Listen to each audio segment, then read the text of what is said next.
नमस्कार, आप देख रहे हैं कलम न्यूज़। भारतमाला प्रोजेक्ट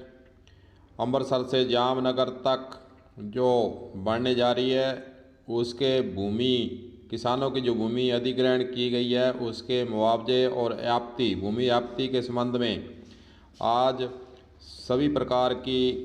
सूचनाओं को लेने के लिए, सभी प्रकार की गई कार्रवाई की समीक्षा के लिए सौभाग्ययुक्त बीकानेर के द्वारा संबंधित उपखंड अधिकारियों व तहसीलदारों के साथ आज बैठक की गई है, जिस बैठक के अंदर खास रूप से NHA के अधिकारी भी उपस्थित रहे और सौभाग्ययुक्त बीकानेर के द्वारा जो भूमि भारतमाला प्रोजेक्ट के लिए पर्याप्त की जा रही है उसकी समीक्षा की गई है। उसके मुआवजे किसानों को जो दिया जाना है उसके संबंध में बातचीत की गई है और अधिकारियों से इस संबंध में फीडबैक लिया गया है कि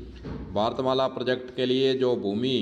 पर्याप्त की जानी थी और जो मुआवजा किसानों को दिया जाना था उसके संबंध में जानकारी लेने के लिए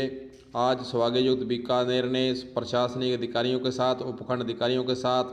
कलेक्ट्रेट हनुमानगढ़ में बैठक ली गई है। आपको बता दें कि लंबे समय से भूमि के मुआवजे की मांग को लेकर पहले किसानों का आंदोलन भी हो चुका है,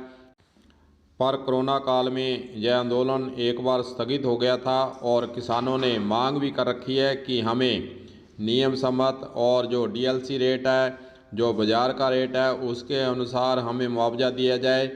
पर आज सौभाग्ययुक्त के द्वारा सभी SDM से, जो कि जिन SDM के क्षेत्र में ये भारतमाला प्रोजेक्ट सड़क बनने जा रही है, उनसे आप सीधी बातचीत की है और भूमि व्याप्ति जो की गई है और मुआवजे की जो किसानों की मांग है और कितने किसानों को इस सड़क के आने वाली ज़मीन का मुआवजा दिया जा चुका है, इन सारे बिंदुओं पर विस्तार से आज समीक्षा की गई है और सौभाग्ययुक्त के द्वारा सभी SDM से भारतमाला प्रोजेक्ट सड़क बनने की जो है समीक्षा के दौरान फीडबैक भी लिया गया है। आइए आपको सुनाते हैं कि आज की बैठक के अंदर सौभाग्ययुक्त बीकानेर के द्वारा हनुमानगढ़ की बैठक में क्या निर्देश अधिकारियों को दिए गए हैं। हाँ जी, किस तरह की आज बैठक रखी, क्या निर्देश दिए हैं सर? आज भारतमाला प्रोजेक्ट के तहत सांगरिया, हनुमानगढ़, पीलीबंगा, रवतसर और टिब्बी, ये पांचों जो तहसीलें हैं, इनके उपखंड अधिकारियों के साथ में भूमि व्याप्ति के कार्य की प्रगति की समीक्षा की गई और उन्होंने जो अब तक जो कार्य किया है वो भी तुलनात्मक रूप से संतोषजनक है और बकाया जो कार्य हैं वो उनको